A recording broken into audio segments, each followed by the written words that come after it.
Sois loué, toi le grand maître des esprits. Toi l'Esprit Saint. Toi le grand esprit qui s'est mouvé sur les eaux. Toi Elohim, la colonne de feu. Toi l'ange de l'alliance. Jésus-Christ est ton vrai nom.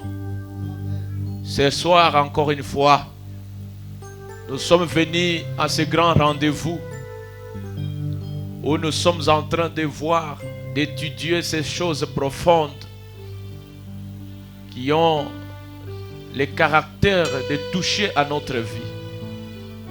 Viens nous donner la bonne audition de ces choses. Donne-nous l'inspiration, le contexte de ces textes que nous allons prendre. Enlève la distraction sur chacun de nous, commençant du haut de la chair jusqu'à la dernière personne. Permets que notre esprit, que notre âme, notre corps soit concentré sur cette affaire du salut. Bénis ma soeur, bénis mon frère, bénis ceux qui sont déjà ici ainsi que ceux qui sont en train de venir. Fais de sorte que nous ayons un bon moment de culte et de réunion où toi tu prendras contrôle de tout au nom du Seigneur Jésus-Christ. Amen. Que Dieu vous bénisse richement. Que le Seigneur vous bénisse ce soir. Nous venons acclamer le Seigneur Jésus-Christ. Encore des acclamations pour la gloire de Dieu. Que le nom du Seigneur Jésus soit béni à jamais. Je rends honneur à notre Seigneur du fait qu'il veille sur nous, il prend soin de nous et il s'occupe de nous en tout moment. Et je crois qu'il s'occupera de tout le reste. Il s'occupera de tout le reste de notre vie. Voilà pourquoi n'ayez pas trop de moments d'inquiétude et de solitude. Et n'ayons pas notre regard concentré sur l'état présent de notre vie. Nous ne devons jamais nous concentrer sur ça ne va pas, comment ça va aller, comment ça va arriver. Non, non, notre regard doit porter d'abord sur Christ. Et le reste des choses, lui s'en occupera. Croyez-vous comme ça ce soir? Le reste des choses, les réponses aux problèmes, aux difficultés, tout ça, lui s'en chargera de tout le reste. Et ce n'est pas pour rien qu'il disait à ses disciples que premièrement c'est le royaume des cieux et toutes ces autres choses seront comme des cadeaux de bénéfices. Donc lui connaît que déjà si on aura le royaume des cieux, le reste des choses, il va nous l'ajouter. Que Dieu vous bénisse beaucoup. Voilà pourquoi quand vous êtes à l'église, sentez-vous à l'aise. Voilà me dit s'il y a un endroit où nous devons nous sentir à l'aise, c'est quand on est à l'église. À l'église, on ne peut pas voir des pagnes couverts, tout ça, des vestes couvertes, on a froid, tout ça. Non. Vous êtes là, timide, tout ça. Donc tout celui qui entre voit que tu as un problème. Donc il n'y a pas moyen de demander. On sait déjà voir que tu as un problème. Ce n'est pas comme cela que nous devons faire. Mais ayons l'attitude d'un esclave. D'un esclave que Frère Branham parle. Il dit ils avaient été arrêtés ils avaient été arrêtés, ils étaient nombreux. Ils étaient nombreux, arrêtés. Alors ils se sont retrouvés quelque part où ils étaient là chez leur maître, leur patron. Branham dit, regardez, au milieu d'eux là, il y avait un esclave. Lui était sans foutiste. Et tout ce qu'on lui donnait pour manger, c'était ça. C'était bon. On leur donne peut-être la bouillie, il mange bien là, il est courageux. Il quitte là-bas, on lui dit, allez faire la vaisselle, il est là, il fait. On l'envoie, il va, et on le voyait toujours en joie. Maintenant, il y a eu un maître qui est venu. Quand il arrive, alors il commence à chercher l'esclave qu'il fallait aussi acheter. Alors il regarde, il voit maintenant l'attention était tirée sur celui-là. L'autre là lui a dit, mais je voulais acheter seulement cet esclave là-bas. Maintenant le propriétaire dit, non, pour celui-là je ne peux pas. Il dit, non, je voulais que tu me vendes celui-là. Il dit, non, celui-là, non, je ne peux pas. Il dit, pourquoi? Il dit, celui-là, c'est quelqu'un que je ne comprends pas. Lui, même si tout le monde n'a pas mangé, même s'ils sont affamés, lui est dans la joie. Il se comporte bizarrement. C'est quelqu'un que je voulais qu'il soit là. Branham dit, on a cherché à trouver. Il vient de quelle famille? Il sort de quelle tribu? On l'avait acheté où? Quand on mène des enquêtes, on trouve cet homme-là, c'est un prince. Son papa, c'est un roi. C'est pourquoi il se comporte comme ça. Il fait semblant, il sait que moi je suis un prince. Parce qu'il sait que fin de compte, je vais sortir ici. Et toi et moi, on est des princes et des princesses. Malgré l'esclavage de ce monde, une petite souffrance, on sait que nous sommes des princes, nous sommes des princesses. Et un jour, nous allons quitter cette souffrance. Quelqu'un peut dire Amen? Amen. Alors, soyez en joie. Ayez la joie en vous-même. Mettons-nous debout pour lire la parole. J'aimerais que nous puissions avoir quelque chose à ajouter sur notre petit, dans notre grand thème. Prenons dans Jean notre écriture de base. Chapitre 3, verset 3. Nous allons lire en sautant. C'est une écriture qui m'a inspiré. Chaque verset, j'ai toujours à dire. Chaque verset, j'ai toujours à dire.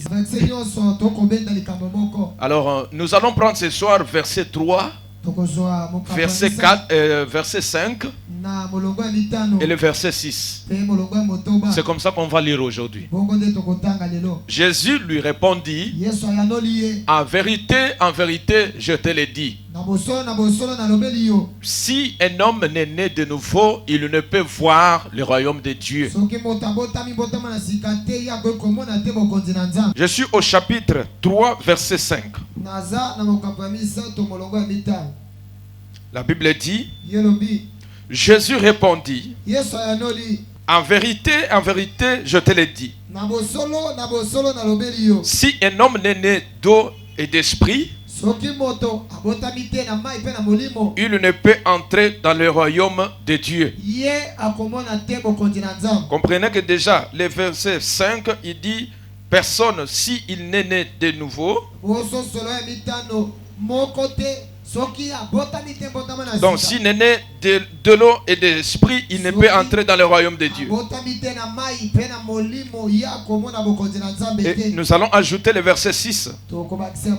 Il dit, ce qui est né de la chair est chair. Veuillez vous asseoir s'il vous plaît. Il dit, ce qui est né de la chair est chair. Écoutez, verset 3, Jésus prend la parole pour dire, il dit, en vérité, je te le dis. Si un homme n'est né de nouveau, il ne peut voir le royaume de Dieu. Nicodème, donc nous prenons verset 5. En vérité, je te le dis. Si un homme n'est né d'eau et d'esprit, ne peut entrer dans le royaume de Dieu. Maintenant, le verset 6 dit, ce qui est né de la chair est chair, et ce qui est né de l'esprit est esprit. Que Dieu vous bénisse. Amen. Que le Seigneur vous bénisse. Amen. Alors ce soir, j'aimerais encore une fois ajouter un point sur notre thème de la nouvelle naissance.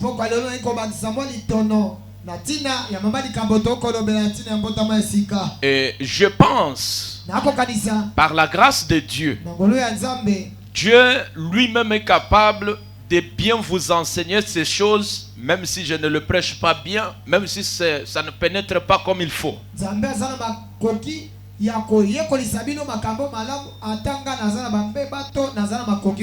Parce que les choses pour lesquelles nous venons ces derniers temps ici à l'église, c'est ça même le but du message qui a été envoyé dans ces derniers jours.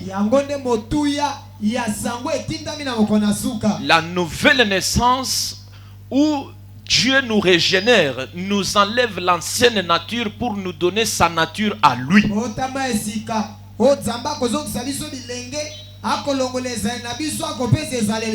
Même quand vous lisez le livre de Joël chapitre 2 28, comprenez que Dieu promet d'envoyer son esprit sur toute chair dans le but de restaurer, dans le but de commencer à œuvrer dans ses hommes, dans son peuple. Il dit, je restaurerai. Parce que dans le même livre de Joël, là Joël avait prophétisé sur la destruction de l'église, comment l'église était disséquée, était détruite. Quand vous prenez, je crois, au chapitre 1er, vous verrez que Joël donne maintenant l'architecture de la décomposition de l'église. Comment l'église commencera à être détruite, comment les sauterelles vont ronger et puis laisser aussi au gazam.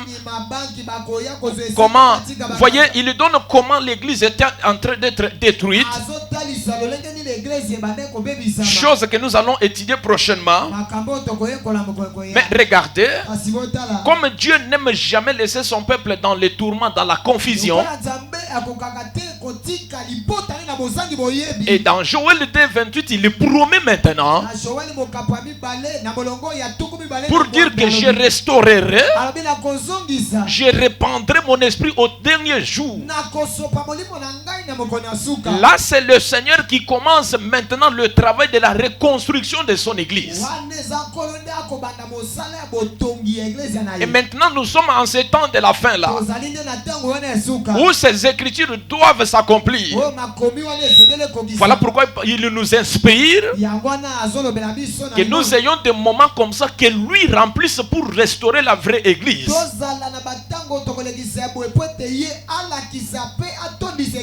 Maintenant, avant que cette église soit restaurée, où les gens soient régénérés, il faudrait les apprendre. Il faudrait qu'ils comprennent ce qu'ils vont faire. Il faudrait qu'ils saisissent s'il s'agit qu'ils reçoivent Dieu. Mais Dieu travaillera comment? Quelle est la nature qu'ils auront après cela? Comment se comporteront-ils? Ces choses, vous devez les savoir. Voilà pourquoi vous devez noter très bien. Ceci n'est pas seulement un moment où on vient pour répéter parfois les mêmes écritures. Non, ce qu'il a dit ici, j'avais entendu ça en 2007. Ce qu'il a dit ici, j'avais entendu en 2010. Hein, c'est déjà une routine, c'est la coutume. Si vous prenez les choses de la manière comme ça, vous allez vous faire du mal à votre propre âme. La parole de Dieu a toujours été une chose nouvelle en tout moment. Est-ce qu'on peut dire amen à la parole? Quelqu'un peut prendre le verset que j'ai lu ce soir.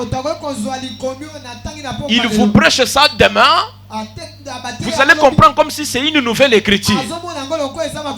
Parce que l'inspiration a sa nature et elle change par rapport au jour et au temps. Et c'est pourquoi ce soir nous parlons de la nouvelle naissance. Frère Branham a commencé déjà à nous dire que la nouvelle naissance, c'est quand vous naissez de l'Esprit de Dieu. Quand le Saint-Esprit entre dans votre âme. Premièrement, vous êtes lavé de la parole. Voilà pourquoi je vous lave. Dieu m'a placé comme sacrificateur. Je suis là maintenant pour vous nettoyer. Comme dans l'Ancien Testament, il y avait là à l'entrée, avant que les sacrifices soient là, puissent être donnés, les sacrificateurs prenaient ça, ils le lavaient, préparaient pour qu'on puisse l'offrir et que Dieu puisse en recevoir. Et en tant que sacrificateur, je suis également placé ici pour laver, prendre la parole et laver les âmes, condamner ce que les gens font et vous montrer maintenant la voie à suivre. Après quoi maintenant, le Saint-Esprit viendra pour vous naître de nouveau. C'est Dieu qui purifie, c'est Dieu qui sauve les âmes. Maintenant, vous devez être disposé pour saisir ces choses-là. Alors, hier, nous avons vu l'importance ou les bénéfices que nous apporte la nouvelle naissance. Il y en a beaucoup, on ne saurait pas peut-être énumérer. Mais en général, dans le gros plan, je vous ai dit que la nouvelle naissance vous ouvre même la porte à une vraie adoration. Parce que sans la nouvelle naissance, on est en train de s'imaginer. On s'imagine Dieu, on s'imagine de ce qu'il est. Voilà pourquoi quand on n'est pas né de nouveau, on peut prier parfois les yeux ouverts comme ça. On ne connaît pas qui on adore et comment même l'adorer. Hein? Comme il y a des églises là, quelqu'un qui est en train de prier, on le salue, il le reçoit et puis il retourne en prière. Il ne connaît pas qui est-ce qu'il adore. Le Dieu que nous adorons ici, il y a des anges qui ne l'ont jamais vu. Est-ce qu'on peut dire amen à la parole? Il y a des anges qui vivent là-bas avec lui qui ne l'ont jamais vu. Et la Bible dit à cause de sa sainteté, il se cache le visage pour ne pas contempler cette divinité. Voyez, par manque de connaissances, on adore dans l'ignorance, on s'imagine Dieu et on se fait des illusions comme ça.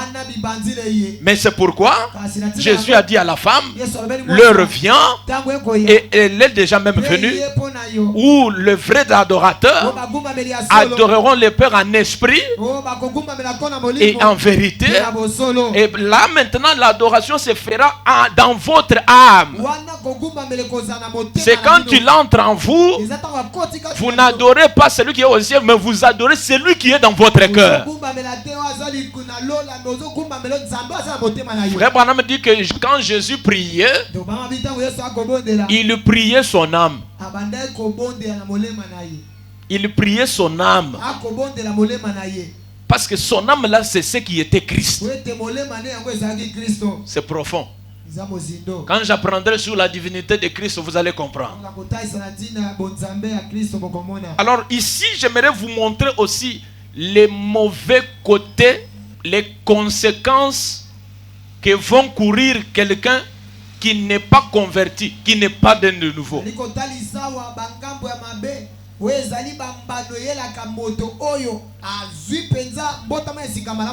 Ici ce soir je voulais prêcher à quelqu'un pour lui dire les mal, les conséquences qui le courent aussi longtemps que votre cœur n'est pas converti.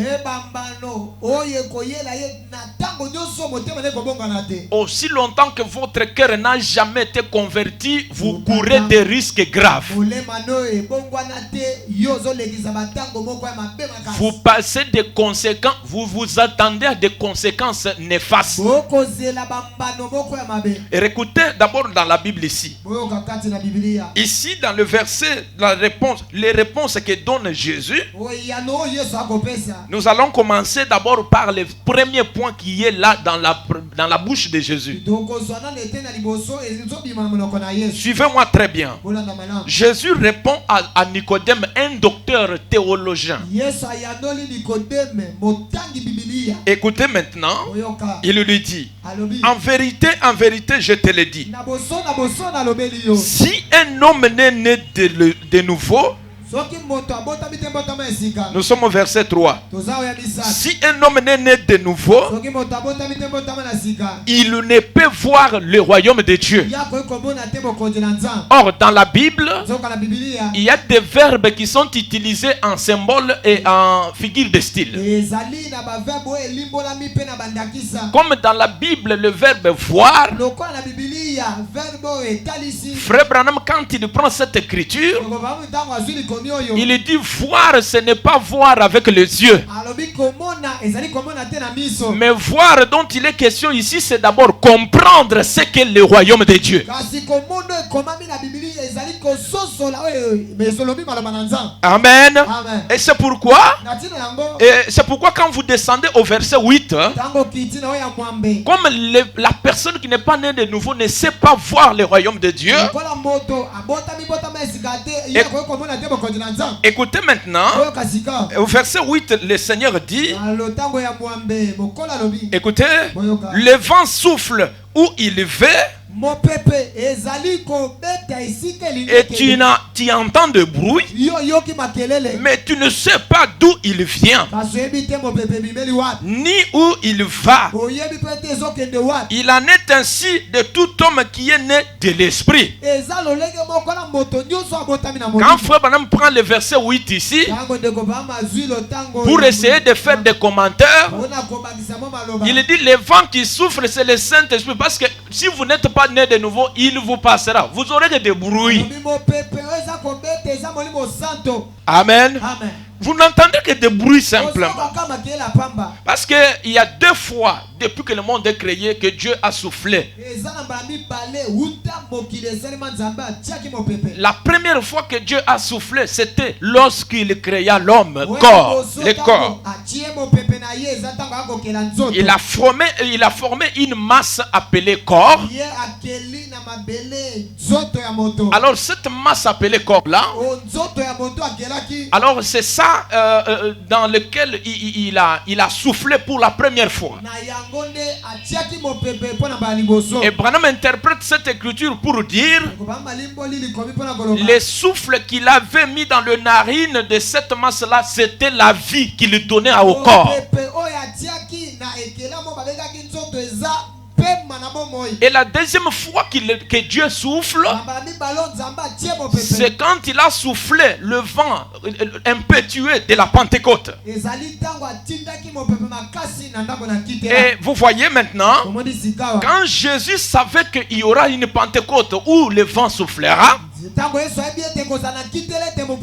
alors il dit à Nicodème, la personne qui n'est pas née de nouveau, il va peut-être sentir les choses ou apprendre qu'il y a quelque chose de Dieu qui se fait, mais il ne comprend pas de cela.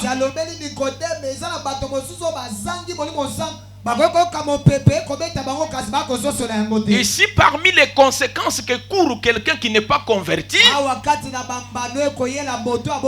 notez la première chose, que la personne n'a pas part au royaume de Dieu. Parce que ce qui est cher, lui est encore une chair. Comment il va hériter l'esprit? Lui habite encore dans la chair. Il est encore dans les désirs de la chair. Il est encore dans la volonté charnelle. Il est encore dans la nature adamique. Mais dis-moi comment il héritera le royaume de Dieu. Et voilà pourquoi Jésus dit à la fin, ne t'étonne pas que je t'ai dit, tu dois naître de nouveau. Parce que, eu égard aux conséquences que tu vas courir, alors tu es censé de naître de nouveau, Nicodème. C'est ce que je dirais aussi à l'église. Eu égard aux conséquences que nous attendent maintenant, eu égard au jugement dernier qui va venir, et si vous n'êtes pas né de nouveau, si vous n'avez pas le Saint-Esprit, si vous n'avez jamais été converti, alors vous n'hériterez jamais le royaume de Dieu. Vous passerez avec le monde qui va passer. Mais ceux qui sont nés de l'Esprit de Dieu, ils sont les gens qui sont nés dans la parole. Et le monde, la terre et le ciel passeront, mais la parole de Dieu ne passera jamais. Et la parole ne passera jamais. Puisque nous sommes nés de la parole. Mais il y en a des gens qui ne comprennent pas cette affaire. Il y en a des gens qui ne saisissent pas cette affaire-là. Mais j'aimerais que je puisse éveiller ceux qui m'écoutent ici. Le monde et tout ce qui les renferme vont périr.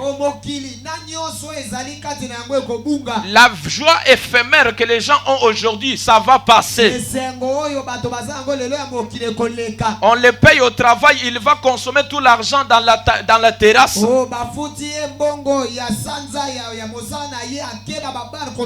On les paye, alors c'est alors qu'ils augmentent les femmes et ainsi de suite.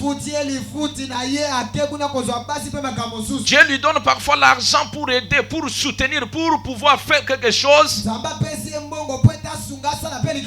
Il y a parfois ses propres parents qui sont en difficulté. Sa propre famille en détresse, en difficulté. Mais à cause de la joie éphémère de la chair, les voilà en train de se divertir là-bas. Il est en train de passer sa joie là-bas. Il y en a même qui appellent que c'est cela la vie. Au contraire, c'est la mort que vous cherchez de près. Tu peux quitter là-bas en train d'être saoulé. Et parfois tu connais un accident. Tu cours des risques inutiles. Et tu meurs comme ça. Ton histoire est terminée. Quel investissement tu as fait au ciel? Dieu a gagné quoi dans ta vie?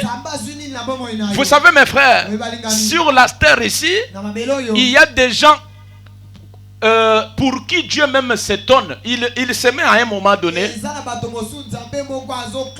Dieu l'observe comme ça, il dit mais je m'inquiète de t'avoir créé. Ah, vous savez, le temps d'inquiéter, de voir comment l'homme est en train d'agir. La Bible dit que Dieu regrettait d'avoir créé l'homme. Pourquoi Dieu regrettait? Parce que la mission pour laquelle Dieu créa l'homme, Lucifer, le diable, l'ennemi était en train. Il commence à pervertir cette mission-là en facilitant la mode de vie sur la terre. Les gens peuvent gagner de l'argent et faire de ci, c'est cela. Et quand le diable le facilite la vie, alors il pervertit la voix de Dieu. Et voilà maintenant, Dieu s'inquiète de l'avoir créé. Aujourd'hui, à cause de l'argent, ils tombent dans l'homosexualité. À cause de l'argent, ils vendent leurs âmes au diable. À cause de l'argent, à cause du mariage, ils utilisent leur corps dans le mal. Mais j'aimerais vous informer maintenant. Toutes ces choses-là, tu peux être bourré de l'argent. Tu peux avoir des comptes en banque. Tu peux avoir des biens et ainsi de suite. Toutes ces choses-là sont éphémères. Est-ce qu'on peut dire amen à la parole? Amen. Toutes ces choses-là passeront. Toutes ces choses-là, parfois la banque va tomber en faillite. Tu peux faire tomber cet argent-là. Ou soit on peut te le voler. Mais ce qui ne peut pas se perdre, c'est la vie éternelle. Quelqu'un peut dire amen à la parole. Ce qui ne peut jamais se perdre, c'est la vie éternelle. Quand vous êtes sauvé, Dieu ne sauve pas quelqu'un pour le perdre demain. Alléluia. Quand Dieu te sauve, c'est fini déjà. Tu es sauvé, c'est fini déjà. Tu es vacciné contre les péchés. Et là, il s'occupe de toi. Mais à quoi bon servir le monde, la nation, le peuple? À quoi bon servir une femme qui est en train de corrompre ta vie à cause d'un acte de 3 minutes? Un acte de 3 minutes avec une femme, ça peut détruire toute une durée de vie de 20 ans au futur. Une femme qui n'est pas la tienne, ou une femme que vous rencontrez aussi comme cela, vous courez des risques que vous ne savez pas. Et il y a des gens qui se contentent comme ça. Mais à vous qui m'écoutez ce soir, à vous qui avez cru la parole, vous qui croyez le message, la parole vous oblige de vous séparer d'eux et naître de nouveau. Est-ce que quelqu'un peut dire amen? Et c'est pourquoi dans Luc 18, il y a eu un homme qui était tellement riche. Alors cet homme-là, malgré sa richesse, vous savez, même si vous allez monter à n'importe quel niveau sur la terre, il y aura toujours un moment où vous allez sentir que moi ici, il y a quelque chose qui me manque. Même si tu fais semblant, tu vas toi-même te sentir que ici, malgré que il y a quelque chose qui me manque. Est-ce qu'on est ensemble? Amen. Il y a quelque chose qui me manque moi ici. C'est pourquoi c'est riche ici. Alors il était vraiment un homme riche. Alors le jour qu'il a appris que Jésus passait quelque part, alors il l'a suivi. Il a suivi aussi la foule. Alors quand il arrive là-bas, il voit les choses que Jésus faisait. Cela a éveillé son attention. Il se demandait, mais comment cela arrive? Personne ne peut le faire si c'est Dieu. Alors il pose maintenant la question à Jésus. Il lui dit, bon maître, que puis-je faire pour gagner et hériter le royaume de Dieu, pour avoir la vie éternelle? Alors Jésus a essayé de lui montrer d'abord la base, comment commencer. Alors commencez d'abord par respecter la loi et respecter les commandements. Qu'est-ce que les commandements disent? Alors tu ne peux pas commettre l'adultère, tu ne peux pas mentir, tu ne peux pas donner un faux témoignage sur ton frère, tu ne peux pas faire ceci et cela. Maintenant l'homme avait été éduqué dans une bonne famille. Frère Branham dit il avait été éduqué par des bons parents. Maintenant, toutes ces choses-là, les principes des commandements, il le faisait. Au point que son témoignage était connu de tout le monde. Mais il lui manquait quelque chose. Malgré qu'il retenait les choses dans sa tête. Malgré qu'il avait des commandements qu'il respectait. Mais quelque chose lui manquait. C'était la vie éternelle. Alors, quand il dit à Jésus, tout ce que tu dis là, je l'ai respecté depuis ma jeunesse. J'ai respecté, j'ai honoré cela. Jésus lui dit, va maintenant et va vendre tout ce que tu as et va le donner aux pauvres. Quand il entend ça, la Bible dit, il fut triste. Il a eu vraiment la tristesse en lui. Et la Bible dit, au verset 23, lorsqu'il entendit ces paroles, il devint tout triste. Nous sommes dans Luc chapitre 18, verset 23.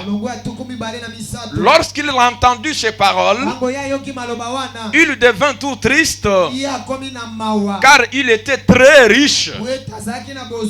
Jésus, voyant qu'il était devenu tout triste, il lui dit qu'il est difficile de ceux qui ont de la richesse d'entrer dans le royaume de Dieu. Écoutez, car il est plus facile à un chameau de passer par les trous d'une aiguille qu'à un riche d'entrer dans le royaume de Dieu.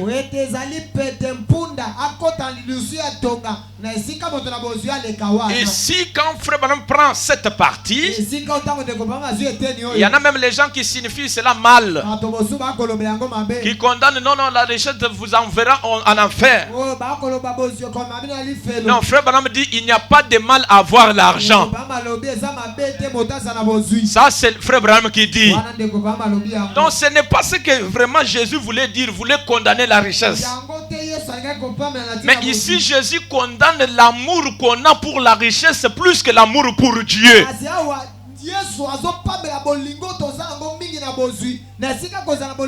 Jésus réprimande l'amour, l'affection qu'on a envers l'argent. Plus que cela est utilisé pour Dieu. Donc il trouve que nous on aime beaucoup d'argent. Et pour aimer Dieu nous portons des conditions. C'est pourquoi quand on a touché à sa richesse, son cœur était vivement touché et il était devenu triste. Et c'était un homme qui jouissait vraiment de bonheur sur la terre. Mais un jour, quand il est mort, regardez, dans le même livre de Luc, quand la personne ici meurt, écoutez, au verset, je suis à partir du verset 25, chapitre 16. Alors là, il est déjà triste. Alors il est parti, il n'a pas fait ce que Jésus lui a dit. En d'autres termes, il n'a pas voulu naître de nouveau. Il n'a pas voulu se convertir. Amen. Écoutez, j'aimerais que tu suives d'abord ici. Et il dit ceci, au verset 25. Abraham répondit, là il est déjà mort, et Lazare aussi était mort. Maintenant cet homme riche déjà là-bas dans l'enfer. Alors ils étaient tous dans un groupe différent.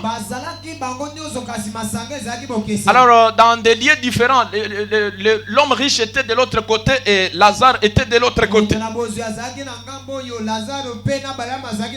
Là où lui était maintenant, c'était un endroit de tourment. Je vous informe que c'est là que vont tous les inconvertis. Tout celui qui meurt inconverti, il va là-bas. Alors maintenant, de là, il crie à Abraham. Il dit, mon enfant, Et quand il a crié pour que Lazare puisse lui donner de l'eau, alors Abraham prend la parole parce que Lazare était dans le sein d'Abraham. Abraham maintenant commence à parler. Il dit: mon enfant, souviens-toi que tu as reçu des biens pendant ta vie et que Lazare a eu le mot pendant la sienne. Il dit: maintenant il est ici consolé et toi tu souffres là-bas. J'aimerais ouvrir la parenthèse pour dire: tous ceux qui croient en un prophète seront consolés. Parce que ici Abraham, il était quelqu'un à qui on se référait. Donc quelqu'un peut être à l'église tous ces jours, mais si sa vie, son cœur n'a jamais été converti, Dieu ne le connaît même pas. Ata soki yonde partenaire à l'église.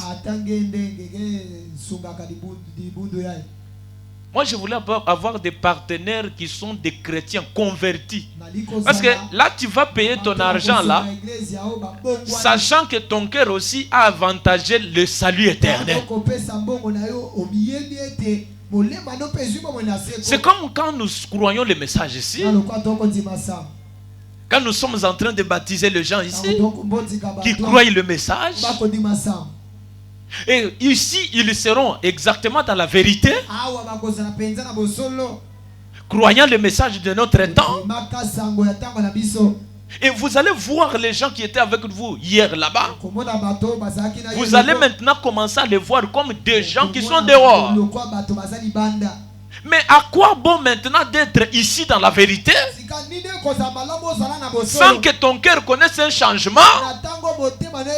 Parce que ce jour-là, quand tu mourras, tu seras dans la même boîte avec les gens que tu vois là-bas.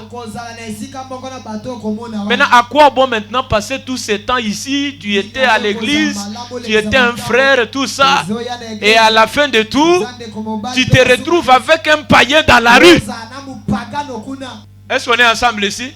À quoi bon déjeuner? Parfois tu es une sœur du message, tu es un frère du message. À quoi bon déjeuner, faire tout et perdre la vie éternelle? Et un jour tu te retrouves avec la pitre que tu voyais en cours de route. Vaut mieux souffrir comme ça et hériter le royaume de Dieu. Parce que, écoutez, là vous allez faire la perte. Vous n'avez pas fait la jeunesse, la vie sur la terre. De l'autre côté, la vie éternelle, tu n'as pas eu. Tu as tout perdu. Vaut mieux gagner même d'un côté, mon frère. Et le côté que j'aimerais que tu gagnes, c'est le Saint-Esprit dans l'âme. Que Dieu entre dans l'âme là. C'est ça le vrai avantage que tu auras. Parce que s'il est là-bas, tu ne perdras rien, mon frère. Vous savez, quelqu'un qui a le Saint-Esprit n'a pas de perte. Quelqu'un qui a Dieu n'a pas de perte. Job a perdu cet enfant. Branham dit quand Dieu lui a donné les enfants, lui a restauré les biens, il lui a donné cet enfant. Alors que tous les veaux, les vaches, tout ça, il a remis, il a doublé. Branham dit pourquoi Dieu n'a pas remis 14 enfants? Alléluia. Parce que Job, il était un serviteur de Dieu et il ne pouvait pas connaître la perte. Les 7 autres enfants étaient déjà dans la 6e dimension. Ils étaient déjà au paradis là-bas. Et maintenant regardez, quand Dieu voulait rembourser, Branham compte, il dit, il y avait les 7 qui sont revenus et les autres 7 qui étaient déjà là-bas. Un chrétien qui a le Saint-Esprit n'a pas de perte. Ils ont encore amen, n'est-ce pas? Il n'a pas de perte. Mais si vous n'avez pas des nouvelles naissances, tout ce que tu fais, c'est la perte. C'est pourquoi Branham dit, l'argent qui ne sert pas à Dieu, c'est la pourriture. Tu peux donner 1 million, tu peux faire ceci, mais si ce n'est pas dans la vraie voie correcte, c'est une pourriture. Vaut mieux être un véritable chrétien. Branham dit, si je sais qu'un homme sans la nouvelle naissance est un étranger. Branham signifie encore, il dit, il ne connaît pas Dieu. Amen. Il dit, je sais que vous devez accepter cette expérience si jamais vous voulez aller au ciel. Vous devez croire dans la nouvelle naissance, accepter, recevoir le Saint-Esprit si vous voulez aller au ciel. Qui veut aller au ciel ici? Si vous voulez y aller, recevez le baptême du Saint-Esprit. Convertissez votre cœur. Tu as des choses que tu fais en cachette. Et tu penses parfois que Dieu ne te voit pas. Qui t'a dit que Dieu ne voit pas? Mais il te voit. Il te voit. Il te contrôle partout. Et pourquoi faire de l'aventure comme ça? Frère Branham dit, dans la prédication, entendre, reconnaître, agir. Paragraphe 167, il dit ceci. Il dit, c'est ce qui a causé beaucoup d'ennuis à l'église. Écoutez. Il dit, c'est ce qui a causé beaucoup d'ennuis à l'église. C'est quand nous avons eu trop de prédicateurs, beaucoup instruits, mais sans la nouvelle naissance par l'esprit.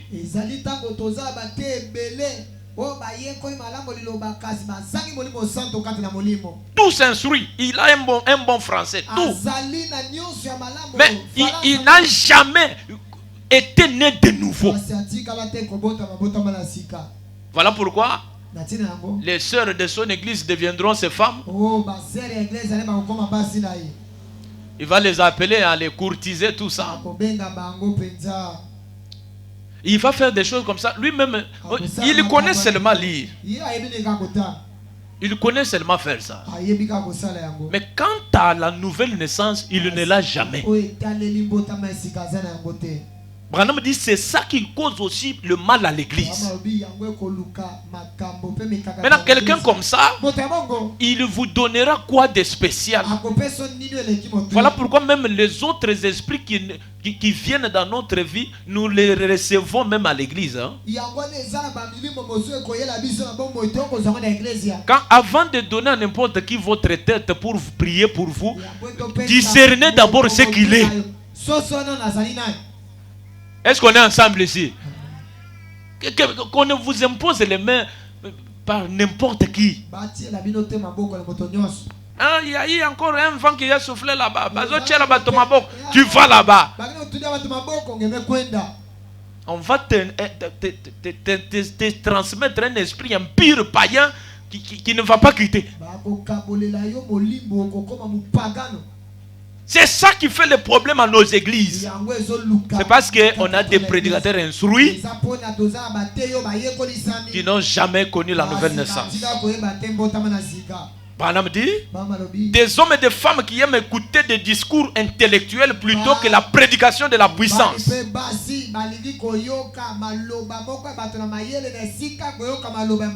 Vous trouvez les gens à l'église, ils soutiennent l'église, ils soutiennent les pasteurs, seulement parce que le pasteur dit quelque chose qui les réjouit.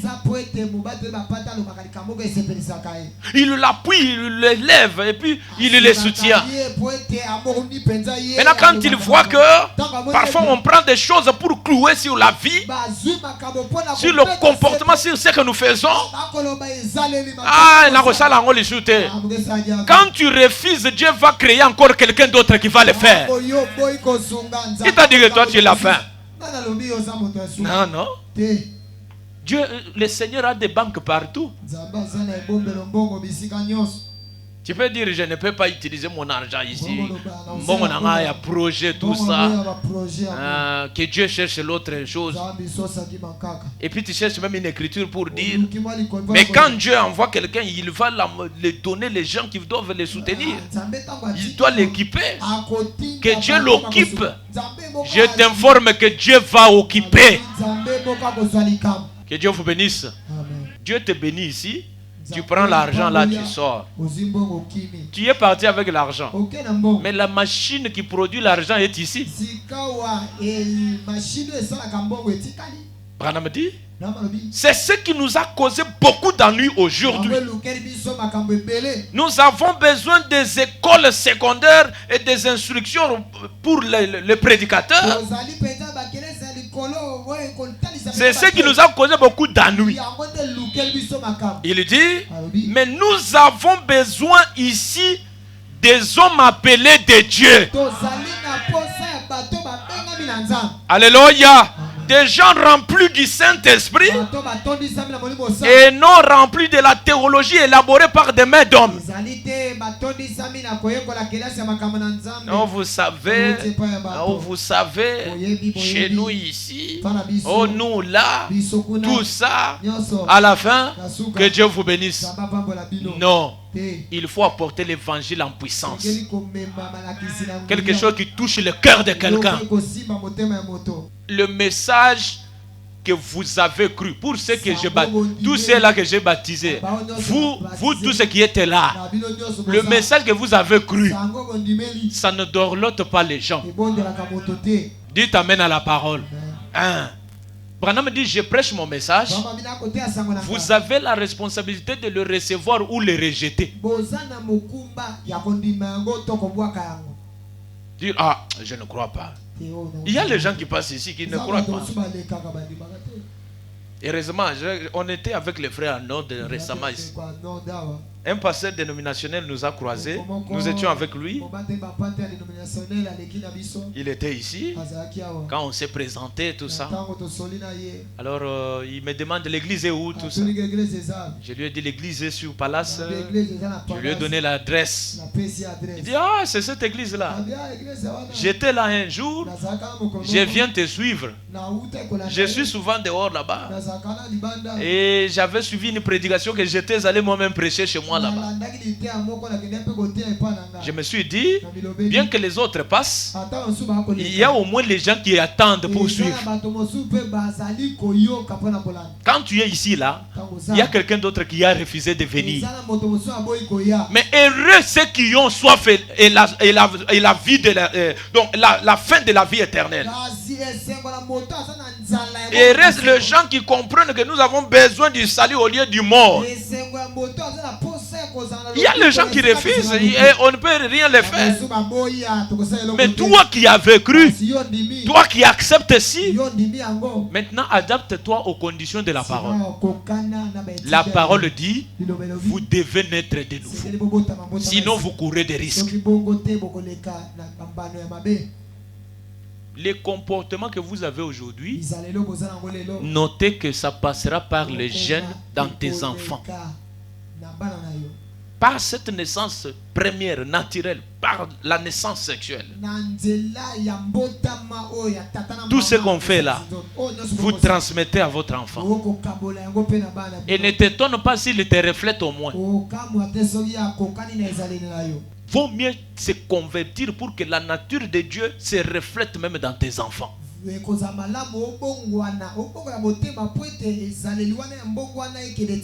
Il y a des conséquences qui vous attendent, mes frères. Ne faites pas semblant aux choses que je vous dis. Prenez ces choses au sérieux. Nous courons des risques bientôt là. C'est pourquoi un jour Branham pouvait prêcher. Et à la fin, il dit aux gens, on ne sait pas quand on est venu ici, si on est sûr de rentrer chez nous légèrement, facilement.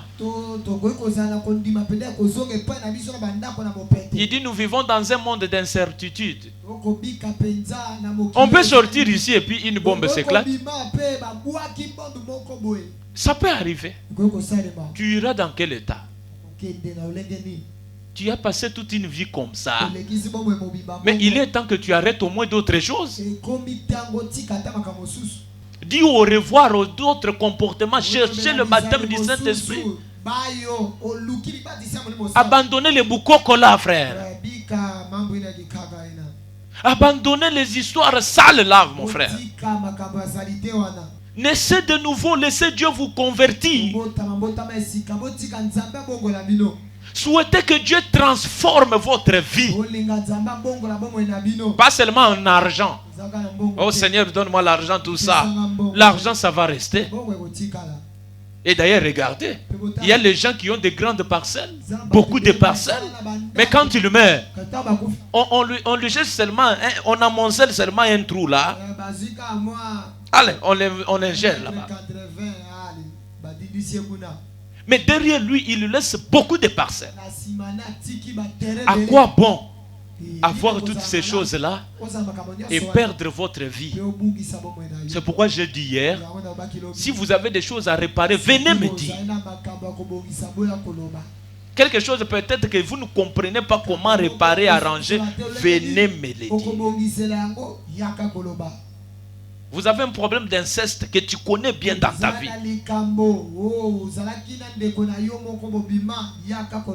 Vous avez un problème comme ça dans votre vie. Venez me le dire. Ce que je voulais vous dire ici, ce n'est pas pour se moquer de la personne, mais je vous l'ai dit pour que ça réveille votre conscience. Quelqu'un est venu ici, il est venu me dire, pasteur, non, après la prière que j'ai prié pour lui, il me dit, pasteur, j'ai quelque chose à te dire. Et je voulais que tu puisses me donner un programme pour moi de venir ici. Je lui ai dit, comme tu souffres, je vais demander à Dieu. Je vais prier. Alors je vais prier à Dieu qu'il puisse te donner d'abord la bonne santé pour cette nuit ici. Demain tu seras en bonne santé. Alors quand tu seras en bonne santé, c'était un vendredi comme ça. Samedi, venez ici. Quand tu seras venu, on va décoder. Venez me dire, pasteur, je vais venir. Les problèmes que j'ai, ça demande que je puisse t'en parler. En tout cas, ça m'a dérangé parce que c'était un poids sur son cœur. Je me suis dit comme ça, je vais passer nuit ici. Je l'attends demain, qu'il vienne le matin en cause. Le matin, là, j'étais ici fatigué avec le sommeil, comme je n'avais pas vraiment eu sommeil, tout ça. Et le matin, ça me dérangeait, les nerfs me troublaient. 8 heures, il n'est pas venu. 9 heures, il n'est pas venu. Et jusque le soir, il n'est pas venu. Le dimanche, ou après la prédication ici, on a terminé le culte. J'étais au bureau là-bas en train de recevoir les gens. On vient m'appeler ici. Pasteur, il y a quelqu'un qui est tombé ici. Allez-y prier quand même. J'ai pris Rigobert, j'ai pris Arnold, nous sommes partis là-bas. Et les autres, ils m'ont accompagné. Nous sommes allés là-bas. Quand on arrive, je vois la personne pour laquelle on m'appelait. C'est celui avec qui on avait les rendez-vous. Je lui ai posé, avant de prier, je lui ai dit, est-ce que tu as fait ce qu'on s'est entendu? Parce que c'est ce que j'avais dit à Dieu. Parce que c'est ce que j'avais dit à Dieu. J'avais dit à Dieu de te donner la bonne santé, que tu ne souffres pas cette nuit, que tu viennes samedi. Il me regarde seulement comme ça. J'ai eu pitié. J'ai demandé au Seigneur, pardonne-lui, j'ai besoin qu'il me parle. Qu'il me parle. On est parti là. Je les ai laissés. On a mené à l'hôpital. J'ai fait le voyage. Alors que j'étais à Kinshasa, sa famille a décidé de faire autrement. On l'a mené à Kinshasa.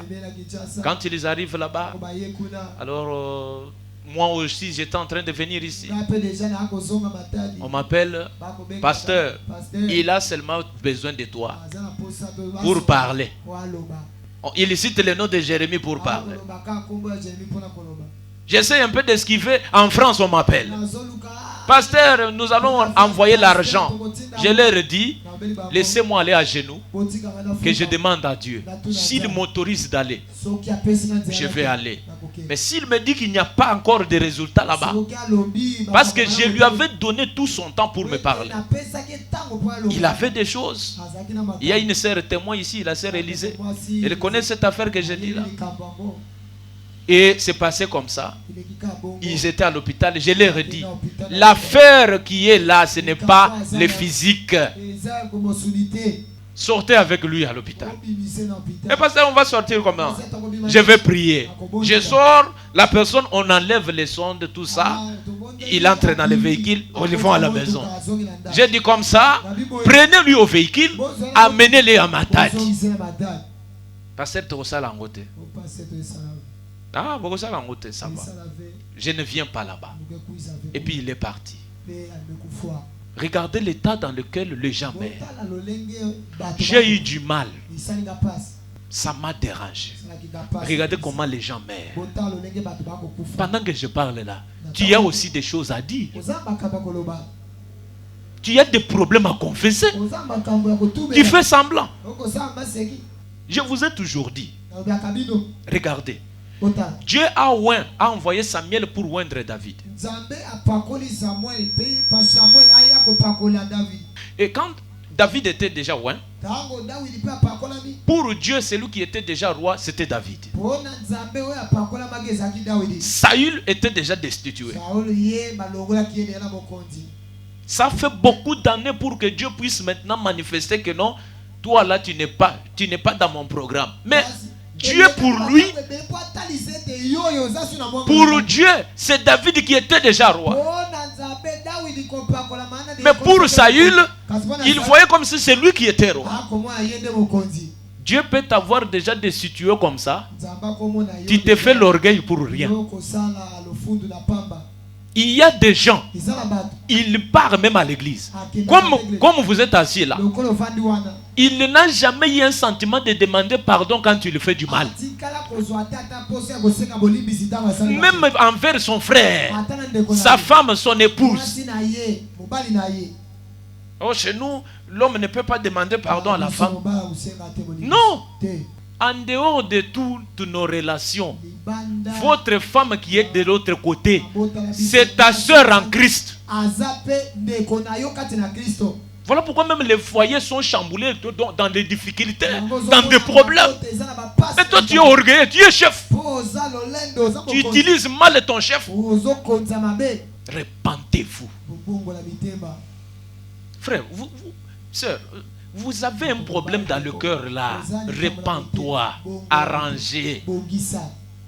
Parfois, on peut m'appeler. On m'a appelé un jour là, dans une salle d'urgence. J'arrive là-bas. Que j'entre. Oh non, pasteur Koko Tate. Maintenant, celui qui était à l'intérieur, il me cherchait. Maintenant, celui-là me cherche. Vous refusez que je fasse comme ça. Pasteur Koko Tate. Tout ça. J'ai dit non, il y a quelqu'un qui me cherche là-bas. Un pasteur Koko Tate.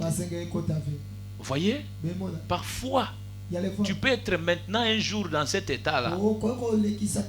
Les docteurs m'empêchent.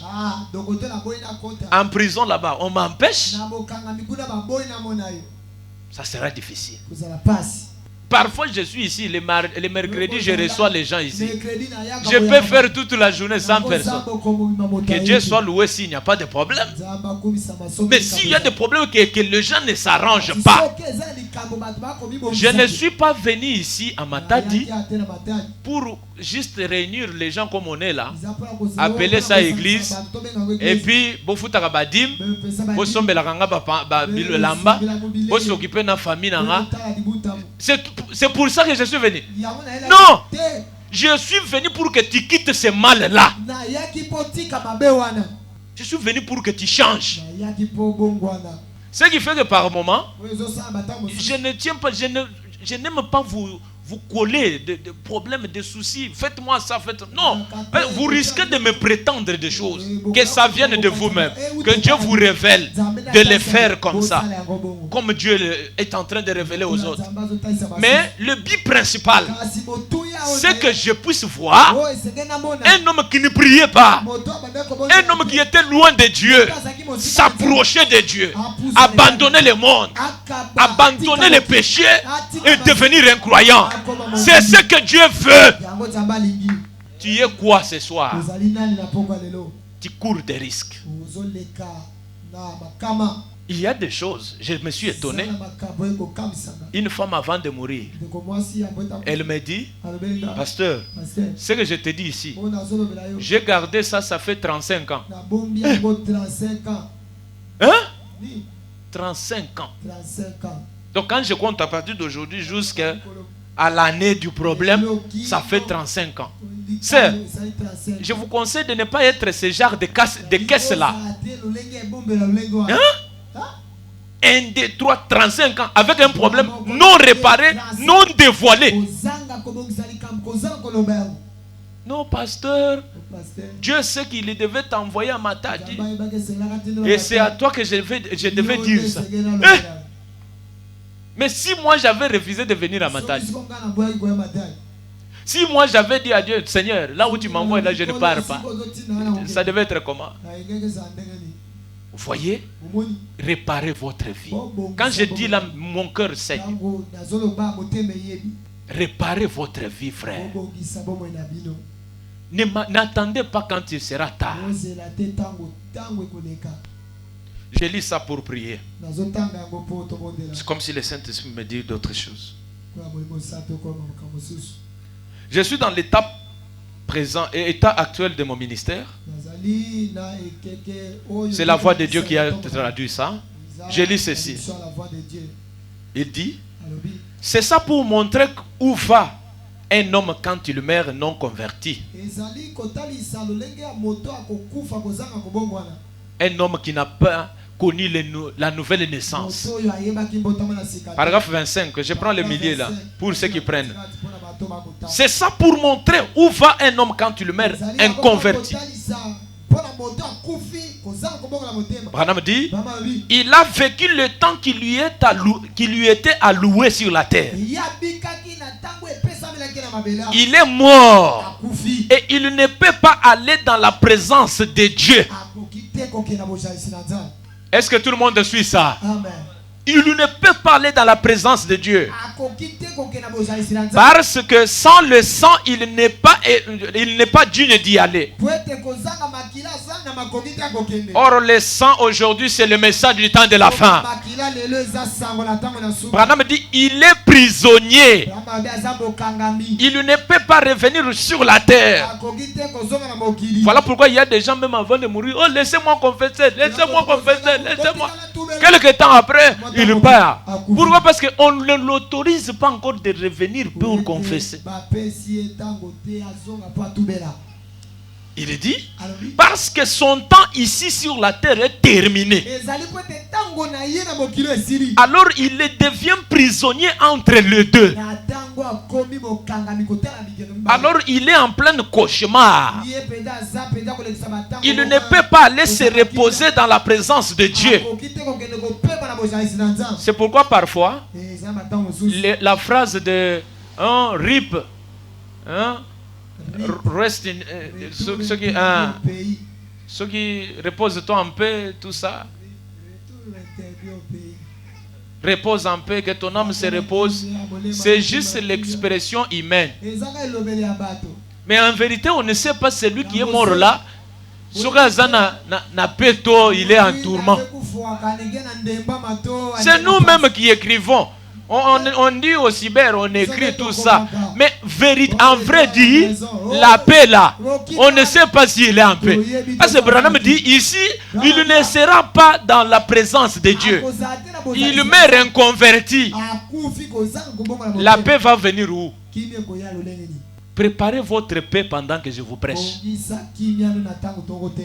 Il y aura des moments, avant même qu'on arrive là-bas, si vous ne vous corrigez pas, si vous avez quelque chose et que vous ne pouvez pas corriger, vous verrez des songes, des rêves, des visions. Dieu vous visitera. Et si vous êtes encore endurci, donc vous endurcissez encore le cœur jusqu'à ce point-là, c'est votre problème. Moi, je suis en train de me laver.